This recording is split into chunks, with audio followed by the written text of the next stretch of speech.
orang tuanya cerita bahwa saya diginikan sama pimpinan Ponpes. Orang tua nggak percaya, sama sekali nggak percaya. Seko Podcast Inspiring Story.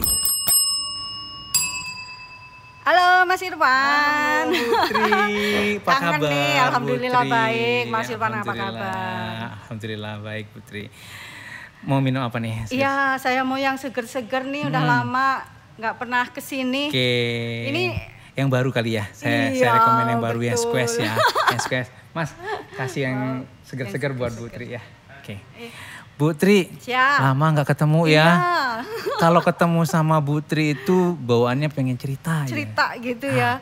Cerita yang sedih-sedih pastinya. Sedih-sedih, serem-serem juga kali ya. Serem-serem juga. Oke, kayaknya ya serem-serem. Bu, sekarang ini kita punya podcast. Iya, ini keren ya. Iya. Saya juga tadi ini ada apa gitu. Kok tumben suasananya beda gitu. Benar. Keren itu Mas Ir. Seko Podcast namanya. Oh, keren. Oke. Boleh lah nanti kita diajak untuk sharing-sharing. Siap. Pengalaman gitu. Nah, cerita yuk. Oke. Jadi hari ini ya. Ya, sekarang nih mumpung ketemu sama Bu Tri. Siap. Bu Triati, aktivis perempuan dan anak. Oke. Bu Tri, cerita yang seru saat ini apa nih? Yang di tangan ini. Cerita-cerita yang seru-seru. Bukan serem. seru ya, seru-serem, ya, menyedihkan. Sedih-sedih serem. Iya. Jadi saya enggak pernah ke Seko Cafe karena enggak sempet ya. Masya Allah. Tiap hari itu ada saja laporan kasus, ada aja yang harus didampingi, mendampingi teman-teman UPTD PPA, iya, Bu. mendapat laporan dari desa kadang gitu ya. Jadi Lombok Timur ini pasca pandemi, kasus kekerasan perempuan dan anak meningkat.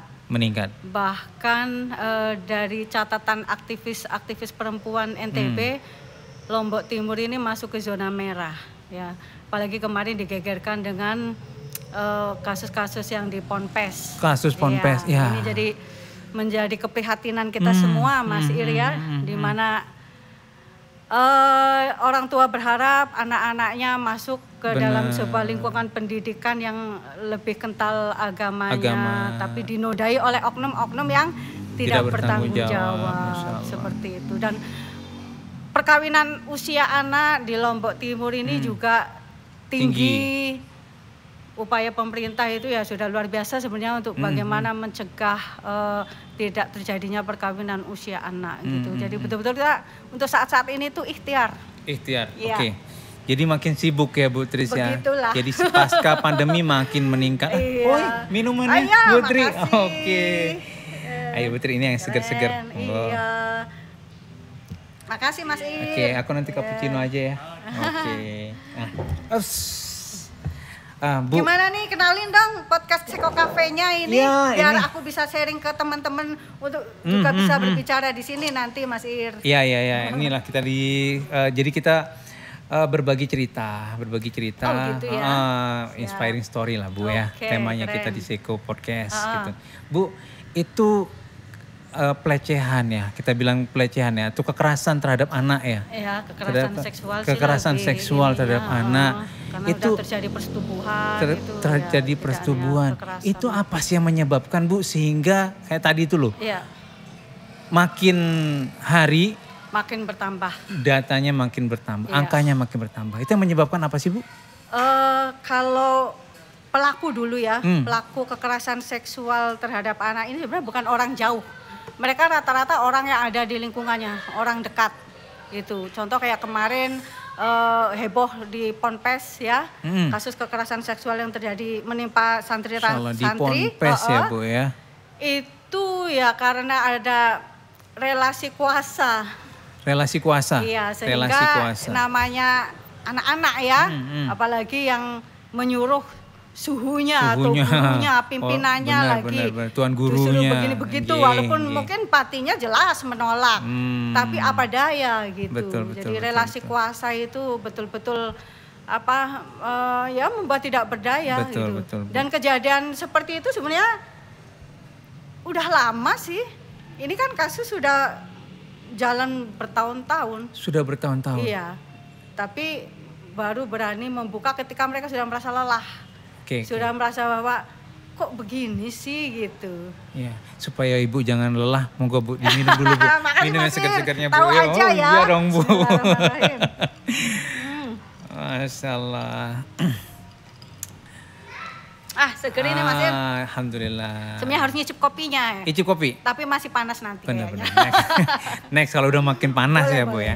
Nah Bu, itu karena ada faktor kuasa. Ya, kemudian kuasa. Faktor apa lagi Bu? Ini kan biasanya kebanyakan orang terdekat ya, yang pelakunya ya. Iya, jadi kalau yang ponpes itu jelas relasi kuasa, kemudian perkembangan zaman untuk saat ini tidak dibarengi dengan edukasi yang baik dari keluarga ya. Contoh handphone, anak pegang HP, gadget, gitu ya. Kita tidak bisa yang namanya menyetop era ya, era digitalisasi itu kan tidak bisa kita stop. Dia akan terus berkembang gitu. Nah, sementara sekarang orang tua itu kalah dengan perkembangan otak anak-anak. Seharusnya kan imbang. Jadi anak pegang HP, orang tua itu juga tidak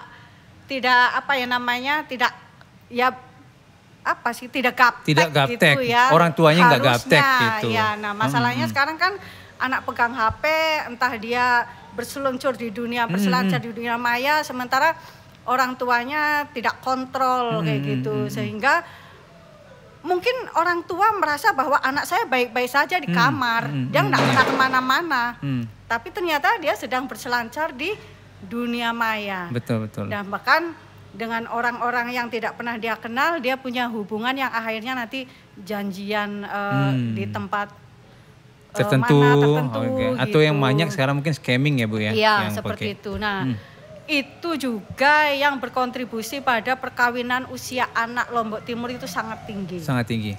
Jadi perkawinan yang terjadi sekarang adalah perkawinan yang tidak pernah direncanakan. Begitu. Ini PR besar memang untuk Lombok Timur. Walaupun pemerintah sendiri upayanya luar biasa ya untuk mencegah itu, tapi kembali lagi saya miris kadang kayak kardus-kardus itu curhat gitu. Kita sudah kayak apa Bu untuk mencegahnya, tapi mereka kekeh menikah walaupun hanya di bawah tangan gitu. Jadi PR besar kita untuk terus melakukan sosialisasi terhadap masyarakat, memberikan pemahaman. PR kita bersama ya Bu Tris ya. Bukan hanya pemerintah. Bu, faktor orang tua ya Bu juga ya. Karena saya merasa begini loh Bu, kita terlalu banyak mau belajar atau mungkin tingkat literasi masyarakat mungkin kurang ya Bu ya, untuk bagaimana mereka bisa tahu informasi tentang parenting dan lain sebagainya lah. Tapi yang paling utama ini pemahaman saya sebagai awam nih Bu, sebagai orang tua juga, faktor kedekatan orang tua terhadap anak. Ya Bu ya. Itu mungkin bagaimana sih Bu? Kurang atau bagaimana kalau di Lombok Timur? Ya. Budaya kita kan masih menganut begini. Anak harus nurut orang tua, betul gitu. Harus, ya. Tapi seharusnya kan alangkah lebih bagusnya bagaimana anak dengan orang tua itu hubungannya itu anggap kayak teman kayak gitu loh. Jadi sahabat. Untuk berbicara juga tidak ada sekat gitu. Tapi kalau sudah orang tua menganggap anak itu harus selalu nurut sama orang tua, ya tidak selalu begitu juga gitu kan gitu. Kalau anak misal punya pilihan, saya suka ini, misal saya mau makan ini tapi orang tuanya ngasihnya ini aja gitu, akhirnya dia lari ke tetangga misal kayak gitu, contohnya gitu ya, nggak mau makan di rumah kayak gitu. Nah seperti didikan kalau terlalu saklek, orang tua harus begini, memang betul sih sebenarnya mendidik, dia kepingin anaknya baik gitu, tapi belum tentu baik untuk anak kan. Artinya pendidikan itu disertai dengan komunikasi yang bagus. Dari hati ke hati kayak gitu loh. Nah, itu masih mending ada orang tua ya. Sekarang di Lombok Timur itu kasus perceraian juga tinggi sekali. Itu karena faktor apa? Faktor perkawinan usia anak. Perkawinan usia anak yang tinggi. Yang berkontribusi pada tingginya angka perceraian. KDRT. Masya Allah. Kemudian termasuk penelantaran anak, pengasuhan anak yang tidak baik ya, karena orang tua cerai, kemudian anaknya diasuh oleh orang tua, kakek neneknya, jadi orang korban lain ya, lagi tante. karena dia terlantar. Benar. Kemudian orang tuanya menjadi tenaga kerja yang tidak punya skill, padahal dia hanya pelarian kayak gitu. Nah seperti itu. Jadi, kematian angka ibu dan anak juga tinggi. Stunting juga. Nah, sekarang kan kita lagi perang stunting nih. Pemerintah benar. mengatasi supaya gizi buruk, gizi buruk gitu. Ini termasuk tinggi juga. Nah sebenarnya kalau saya simpel aja, kita betul-betul perang dengan perkawinan usia anak. Benar. Karena disitulah sumber yang namanya persoalan-persoalan kayak tadi itu. Belum siap, tapi belum dipaksakan secara untuk harus reproduksi. Secara mental, kemudian secara ekonomi juga gitu. Nah ini nih yang menjadi pertanyaan saya, apa sih sebenarnya yang jadi simpul ya, jadi persoalan utamanya sebenarnya sehingga kasus-kasus kekerasan dan lain sebagainya tadi Ibu sebutkan itu terjadi di masyarakat, pernikahan usia dini, pernikahan anak ya, pernikahan anak. Nah Bu, solusinya gimana nih buat kita orang tua nih? Apa nih yang harus kita lakukan nih? Sebelum lari ke situ, saya mau kupas sedikit bagaimana kekerasan seksual, kemudian perkawinan anak juga termasuk di situ itu terjadi karena memang minimnya pemahaman anak-anak terkait fungsi reproduksi tubuhnya. Ini sebenarnya dokter ya yang berbicara, tapi kita semua harus bisa ngomong itu. Iya, karena kita jadi orang tua Bu, orang tua kan nggak mesti harus Bu dokter yang menjelaskan. Betul. Minimnya anak paham atas tubuhnya sendiri, sehingga ketika dia keluar merasa nyaman karena di rumah misal dia tidak nyaman dengan orang tuanya yang galak gitu ya. Akhirnya ketemu temen di Facebook. Gitu atau kadang ada telepon nyasar, mau dia ketemuan, baru dipanggil sayang, baru dipanggil cantik aja, sudah klepak-klepak ya.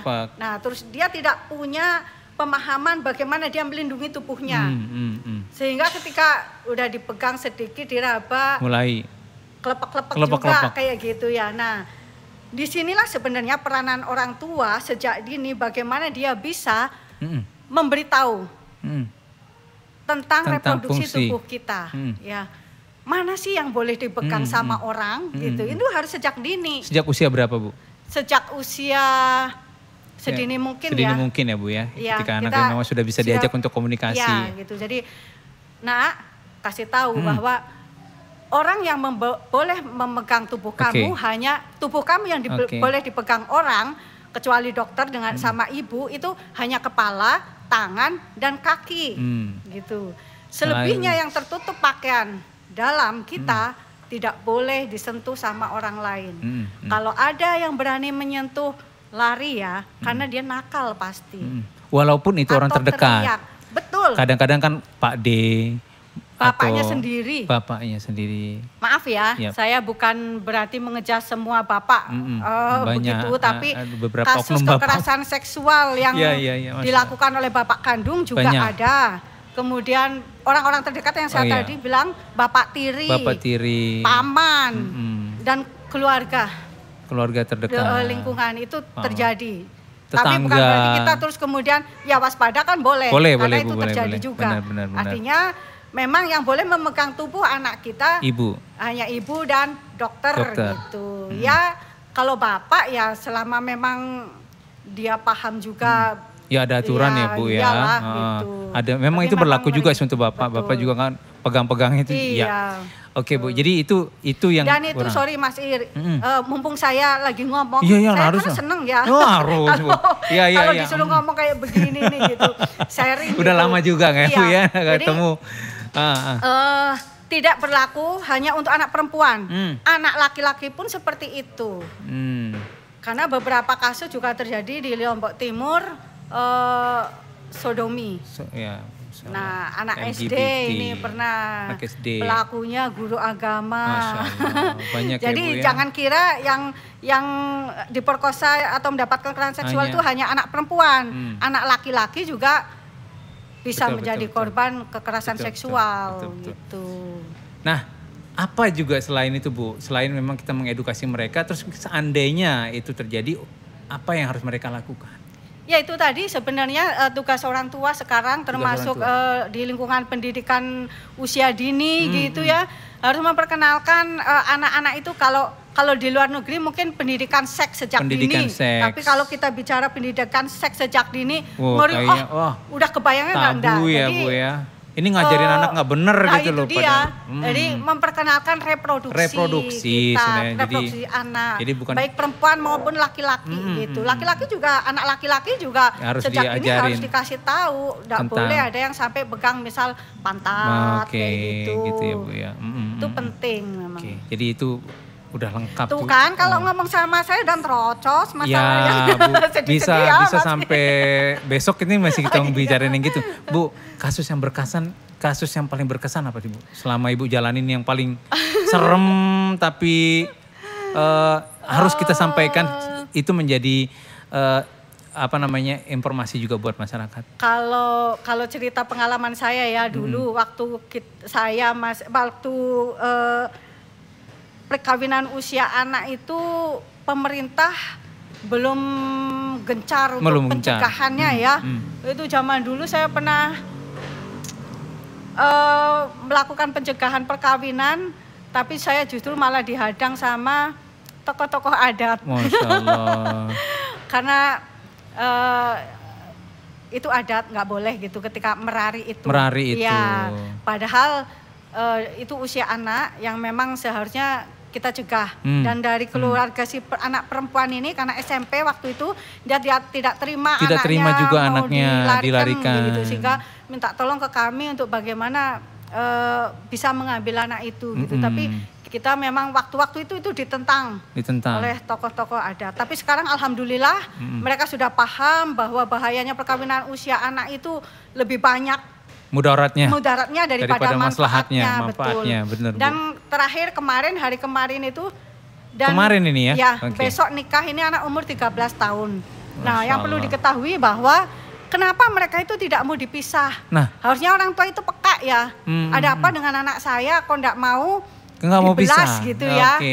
Padahal kita dari pemerintah sudah berupaya turun, kayak kepala wilayahnya juga sudah melakukan upaya-upaya pencegahan, tapi dia maunya menikah aja.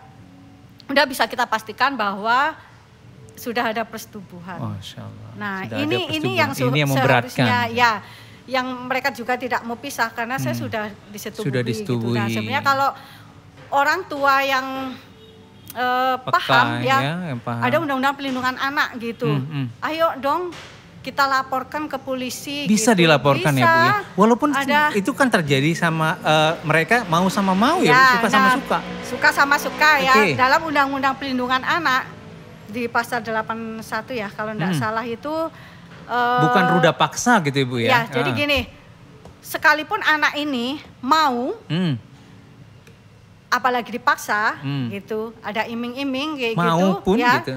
Itu tetap masuk ke tindak pidana. Ya, karena anak belum tahu dia yang namanya ini benar apa enggak kayak gitu, enggak tahu. Karena tadi ketidakpahaman reproduksi tubuhnya dan informasi yang salah yang masuk ke mereka. Ya. Jadi undang-undang pelindungan anak ini betul-betul melindungi anak-anak kita sebenarnya. Tapi sayang ini yang belum dipahami oleh orang tua kita ya. Sehingga kalau terjadi perkawinan usia anak ya udah, kalau sudah terjadi pertumbuhan gitu. Pertumbuhan udah kawinkan aja. Ya, kawinkan aja. Walaupun gitu. Masih anak-anak. Nah, ini terserah nanti kayak gimana padahal justru jadinya. Itu kedepannya anak ini kan menjadi korban terus. Dari sisi reproduksi belum siap. Betul. Banyak penyakit-penyakit yang terjadi pasca. Dan kanker serviks juga mengancam perempuan ketika di usia dini itu dia sudah melakukan hubungan seksual. Gitu. Atau katakanlah kalau di medisnya itu ketika vagina kita masih belum siap, kemudian ada barang yang dimasuki benda gitu, itu memang rentan terjadi yang namanya kanker serviks. Masya Allah. Jadi perempuan aja yang menanggung mudaratnya di sana. Masalahnya banyak gitu. Nah ini ya ngeri-ngeri. Ya, Tapi memang harus kita Irwan. sampaikan ya sebagai edukasi ke kita orang tua. Bu Tri, suka dukanya apa sih Bu? Suka dukanya ya, aduh dukanya sih banyak dukanya apa ya, sukanya Bu? Ya kayak tadi tuh ketika kita berusaha untuk memberi berbuat baik gitu, ternyata juga karena masyarakat belum paham gitu, tidak mau menerima gitu. Dia jalan dengan ininya sendiri, tapi tahu-tahu nanti kita ditelepon dia udah cerai gitu. Tidak berselang lama pernikahan itu hanya sebagai kayak jembatan untuk supaya tidak dilaporkan, bentuk pertanggongjawaban doang gitu. Besoknya nikah. Kemarin kasus yang baru saya tangani juga, dia hamil, kemudian menuntut si lakinya, lakinya menikahi langsung dicerai. Saat itu juga. Iya, yang mudarat tetap perempuan. Nah itu. Dan itu bisa dilaporkan ya Bu ya? Itu udah bisa dilaporkan? Ya. Sebagai tindak pidana halal seperti itu. Karena kemarin ini dewasa ya. Oh ini dewasa. Ya kalau anak-anak wajib gitu. Jadi yang menikahkan pun itu sudah masuk penjara, kena pasal itu. Jadi sekarang jangan main-main. Siapapun yang menikahkan anak di bawah umur itu ancaman pidananya juga ada. Wahai termasuk kaum orang Hawa, tuanya. Iya, wahai kaum Hawa berhati-hatilah ya. Termasuk Masya Allah. kaum Adam. Ya, termasuk. Jangan main-main. Jangan main-main ya Bu, Masya Allah. Ternyata, nah, tipsnya Bu nih untuk kita orang tua nih, apa yang harus kita sampaikan agar betul anak-anak kita terhindar dari. Jadi kekerasan. Sekarang gini ya, banyak orang tua yang menyerahkan anaknya kepada pondok pesantren, katakan, supaya dia tidak repot ngurusin gitu, tapi lepas kontrol gitu kan. Padahal sebagai orang tua bagaimanapun kita punya tanggung jawab untuk melihat perkembangan anak-anak kita ya, termasuk anak perempuan, bagaimana ketika dia sudah masuk menstruasi, komunikasinya dengan anak harus intens, harus diajari gitu ya. Termasuk juga laki-laki kalau sudah balik seperti apa kayak gitu. Tapi sayang kan tidak semua orang tua punya SDM yang seperti itu. Tidak semua anak juga mempunyai orang tua yang utuh. Betul. Di sini banyak sekali anak yang pengasuhannya dilimpahkan kepada neneknya, kepada kakeknya, ya kayak gitu. Jadi prihatin sih Mas Ir. Jadi menjadi PR kita semua, karena ketika kita berbicara anak ini bukan hanya urusannya orang tua, bapak ibunya, tapi kita semua juga harus peduli. Kita harus peduli. Siap. Jadi kesimpulannya kita harus lebih peduli kepada lingkungan sekitar kita. Betul. Itu. Bukan hanya fokus pada keluarga kita, tetapi juga lebih ke lingkungan sekitar. Kalau boleh sedikit lagi, termasuk juga korban-korban yang menimpa santriwati ya. Kemudian kemarin satu berani speak up. Walaupun waktu itu dia ngasih tahu ke orang tuanya, cerita bahwa saya diginikan sama pimpinan Ponpes. Orang tua nggak percaya, sama sekali nggak percaya. Ya, di fitnah. Sampai anak ini bingung. Anak ini bingung, saya mau mengadu ke siapa gitu.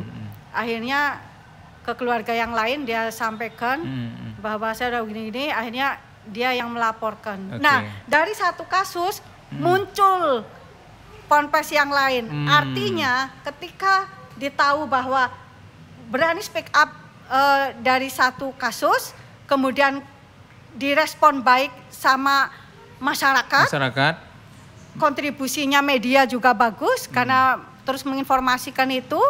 Nah, akhirnya yang lain pun berani membuka. Termasuk juga. Ya, jadi satu kasus muncul. Sebenarnya sebelum kasus yang kemarin saya 2002 itu sudah ada tangani, kasus. Tapi ternyata beku kasusnya. Nah, kemarin setelah muncul kasus 1, 2 yang Sikur itu, kasus yang satunya naik. Masya Allah. Setelah itu Sumbawa. Masya Allah. Korbannya 29 anak. Masya Allah. Setelah Sumbawa, Lombok Barat. Terakhir kemarin Lombok Tengah. Lombok Tengah. Ponpes semua, Masya Allah. Kita prihatin Mas Ir? Ya, sangat prihatin, sangat prihatin. Para orang tua ini PR besar untuk tapi kita. Tapi bukan sebenarnya ini juga jadi PR-nya Kemenak mungkin ya sebagai yang leading sektornya. Leading sektor ya. Ponpes peran pemerintah PR besar supaya bagaimana Ponpes ini juga dikembalikanlah marwahnya ya, jangan diracuni oleh oknum-oknum yang bagaimana pengawasannya ya, betul itu aturan dari Kemenaknya bagaimana untuk mengawasi pondok-pondok pesantren. Ponpes ini sebenarnya bagus sekali ya untuk pendidikan agamanya, kemudian anak-anak menjadi disiplin dan sebagainya gitu, sangat disayangkan. Ngeri banget Bu ya. Waduh. Terima kasih Bu Tri. Kok jadi ngobrol banyak ya? Jadi ngobrol banyak ya Bu ya. Tapi memang harus Bu, harus kita berani speak up, harus sampaikan ke masyarakat. Betul, agar tadi para orang tua harus aware, harus pendampingan ke kontrol anak jangan harus lebih. Jangan membiarkan anak sendiri gitu. Betul, lebih ditingkatkan lagi, luangkan waktu untuk ngobrol dengan anak dan keluarga. Karena Lombok juga terkenal sebagai tingkat fatherless yang tertinggi ya. Kehilangan sosok peran orang tua, terutama ayah. Yuk kita kembali lagi ke keluarga, fokus karena lebih banyak waktu untuk keluarga. Madrasah terbaik sebenarnya di keluarga. Benar, madrasah terbaik. Itu yang utama. Betul. Baik Bu Tri, kita berharap besok kita akan cerita-cerita lagi yang lebih serem lagi nih Bu, tapi yang mengedukasi kepada masyarakat ya. Yuk silakan Bu, diminum lagi. Makasih waktunya juga loh, udah. Sama-sama Bu Tri. Bisa berbagi di sini, mudah-mudahan bermanfaat ya untuk masyarakat. Insya Allah. Itu pengalaman saya sedikit, kurang lebihnya. Ya. Makasih Bu Tri, silakan. Sama-sama, makasih Mas Ir. Minumnya. Oke. Jadi next kita akan gali lagi cerita yang lebih seru, yang lebih menginspirasi lagi dari Bu Tri. Kalau yang mau penasaran, next ada sequelnya ya. Saksikan terus podcast kita, Seko Podcast Inspiring Story. Assalamualaikum warahmatullahi wabarakatuh. Waalaikumsalam warahmatullahi Bu. wabarakatuh.